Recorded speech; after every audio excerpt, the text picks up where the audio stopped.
Yes Venkatareddy గారు కూడా సిద్ధంగా ఉన్నారు. బీజేపీ నాయకులు వెంకటరెడ్డి గారితో మాట్లాడదాం. వెంకటరెడ్డి గారు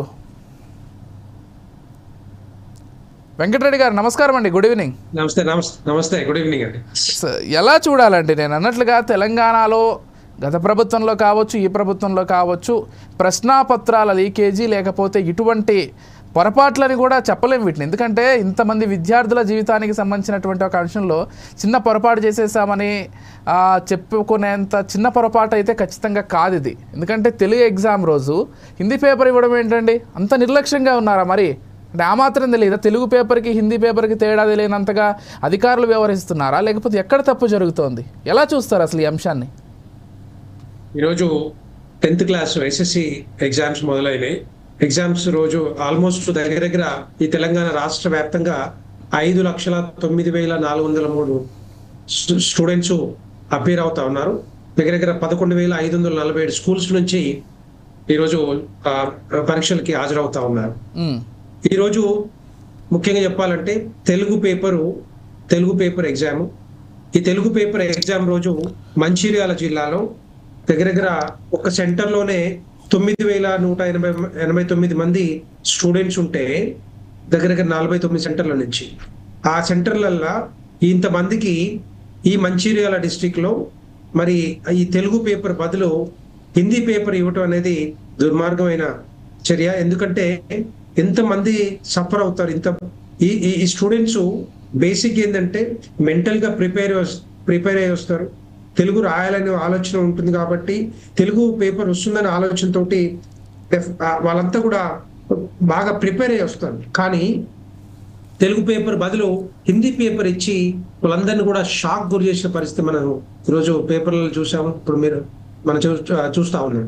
సో ఎందుకంటే ఇదంతా కూడా ఏంటంటే అధికారుల నిర్లక్ష్యం వల్ల ఇంతమంది స్టూడెంట్స్ని వాళ్ళ మనోబలాన్ని మరి డిస్కరేజ్ చేస్తూ ఉన్నారు. డెఫినెట్ గా వీళ్ళ మీద అందరి మీద యాక్షన్ తీసుకోవాలి. ఎందుకు అవుతుందో అర్థం కావట్లేదు.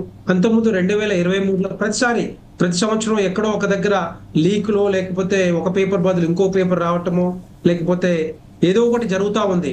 ఇలాంటివన్నీ కూడా కట్టుదిట్టంగా చేయాల్సిన బాధ్యత ఎడ్యుకేషన్ డిపార్ట్మెంట్ మీద ఉంటుంది. ఎంతో మంది ఇన్విజిలేటర్ల దగ్గర నుంచి డిఈఓలు ఎంతో మంది ఆఫీసర్లు పనిచేస్తా ఉన్నారు. దానికి మరి ఎందుకు ఇంత నిర్లక్ష్యంగా ఒక పేపర్ బదులు ఇంకొక పేపర్ ఇచ్చి మరి ఈ స్టూడెంట్స్ విద్యార్థుల్ని అయోమయానికి గురి చేస్తున్నారో అర్థం కావట్లేదు వీళ్ళకి. ఎందుకంటే మానసికంగా వాళ్ళు కుంగిపోతారు. ఒక్కసారి ఒక పేపర్ బదులు ఇంకొక పేపర్ ఇస్తే చూసిన తర్వాత షాక్ గురై ఉన్నది కూడా మర్చిపోయే అవకాశాలు ఉంటాయి.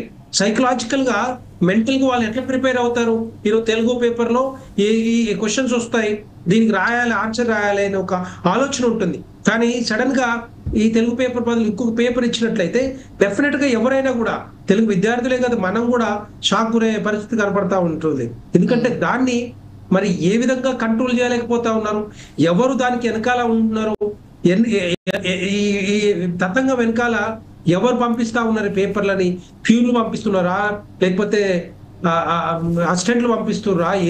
ఎవరు చూస్తున్నారు? నాకు అర్థం కావట్లేదు. ఈ నిర్లక్ష్యానికి డెఫినెట్ గా దాని మీద ఎంక్వైరీ చేయాలి. ఇంతమంది స్టూడెంట్స్ ని మరి వాళ్ళ మనోబలాన్ని తగ్గించి అయోమయానికి గురి చేస్తా ఉన్నటువంటి ఈ ఆఫీసర్ ఎవరైతే ఉన్నారో వెనకాల వాళ్ళందరి మీద యాక్షన్ తీసుకోవాల్సిన బాధ్యత డెఫినెట్ గా ప్రభుత్వం మీద ఉంటుంది. మరి దీన్ని ఇంకొకసారి జరగకూడదు. ఇలాంటివన్నీ జరిగితే ఇప్పుడు ఇంతమంది ఎట్లా రాశారో ఏం రాశారో అర్థం కాదు. 2 గంటలు లేట్ గా మరి ఆ పేపర్లు పంపించి మళ్ళీ తెలుగు పేపర్ తెప్పించి 9:30కి స్టార్ట్ అవ్వాల్సిన పేపరు ఎగ్జామినేషన్ 11:30 స్టార్ట్ అయ్యి 1:30కి మరి ఫినిష్ చేసారని చెప్తా ఉన్నారు. అది డెఫినెట్ గా విద్యార్థులు ఏ విధంగా రాస్తారు ఏంటి అనేది కూడా మరి వాళ్ళ